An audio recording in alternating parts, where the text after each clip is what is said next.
60 ಲಕ್ಷ 30 ಲಕ್ಷ ಹೀಗೆ G S T ನೋಟಿಸ್ಗೆ ವ್ಯಾಪಾರಸ್ಥರೆಲ್ಲ ಪಾಪ ಹೈರಾಣಾಗ್ಬಿಟ್ಟಿದ್ದಾರೆ. G S T ಟ್ಯಾಕ್ಸನ್ನು complete ಮನ್ನಾ ಮಾಡಿ ಅಂತ ತೆರಿಗೆ ಅಧಿಕಾರಿಗಳಿಗೆ ಈಗ ಮನವಿಯನ್ನು ಮಾಡ್ತಾ ಇದ್ದಾರೆ.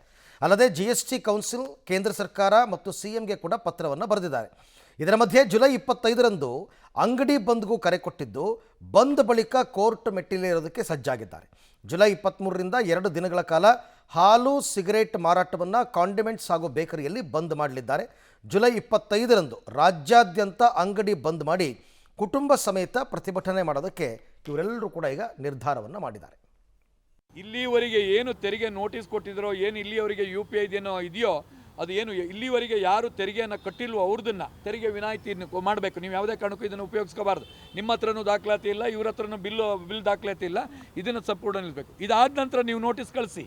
ನೀವು ಎಲ್ಲರೂ ಯಾರ್ದು ನಿಮ್ಮದು ಡೇಟಾ ಸಿಕ್ಕಿದೆಯೋ ಅವರೆಲ್ಲರಿಗೂ ನೋಟಿಸ್ ಕಳಿಸಿ. ಯಾವ ರೀತಿ ಅಂದರೆ, ಇನ್ನು ಮುಂದೆ ನೀವು ತೆರಿಗೆಯ ಮಾಹಿತಿಯನ್ನು ಇಡಬೇಕಾಗತ್ತೆ, ಬಿಲ್ಲನ್ನು ಇದು ಮಾಡಬೇಕಾಗತ್ತೆ, ರಿಜಿಸ್ಟರ್ಡ್ ನೋಂದಣಿ ಆಗಬೇಕಾಗುತ್ತೆ ಅಂತ ಕಳಿಸಿ.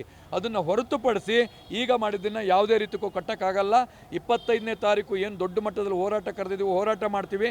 ಅಷ್ಟರ ಒಳಗಡೆ ಸಿಹಿ ಸುದ್ದಿ ಕೊಡಿ ಅಂತ ಕೇಳಿದ್ದೇವೆ. GST ಕೌನ್ಸಿಲ್ಲು ಮತ್ತು ಮುಖ್ಯಮಂತ್ರಿಗಳಿಗೆ ಕೂಡ, ಯಾಕಂದರೆ GST ಮುಖ್ಯಸ್ಥರಾಗಿರ್ತಾರೆ, ಕರ್ನಾಟಕದ ಮುಖ್ಯಸ್ಥರಾಗ್ತಿರ್ತಾರೆ ಮುಖ್ಯಮಂತ್ರಿಗಳಿಗೆ, GST ಕೌನ್ಸಿಲ್ಗೆ, ಕೇಂದ್ರ ಸರ್ಕಾರಕ್ಕೆ ಮತ್ತು ಇದನ್ನು ತಕ್ಷಣವಾಗಿ ಪರಿಹಾರ ಮಾಡಿಲ್ಲ ಅಂದರೆ 25ನೇ ತಾರೀಕು ನಂತರ ಹೈಕೋರ್ಟಿಗೆ ಕೂಡ ನಾವು ಇದನ್ನು ತೊಗೊಂಡು ಹೋಗ್ತೀವಿ. ಹೈಕೋರ್ಟಿಗೆ ಹೋದಾಗ ಏನಾಗುತ್ತೆ ಅಂದರೆ, ಯಾರ್ಯಾರು ಕರ್ತವ್ಯ ಲೋಪವನ್ನು ಮಾಡಿರ್ತಾರೋ ಆ ಅಧಿಕಾರಿಗಳ ಮೇಲೆ ಕ್ರಮ ಕೂಡ ನಾವು ಒತ್ತಾಯಿಸ್ತೇವೆ.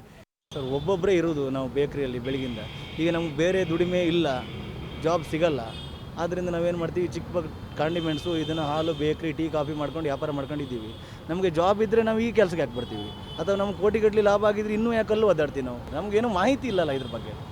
ಇವಾಗ ಮಾಹಿತಿ ಬಂದಿದೆ, ಇನ್ಮೇಲೆ ಬಿಲ್ ಇಟ್ಕೊಂಡು ಮಾಡ್ತೀವಿ.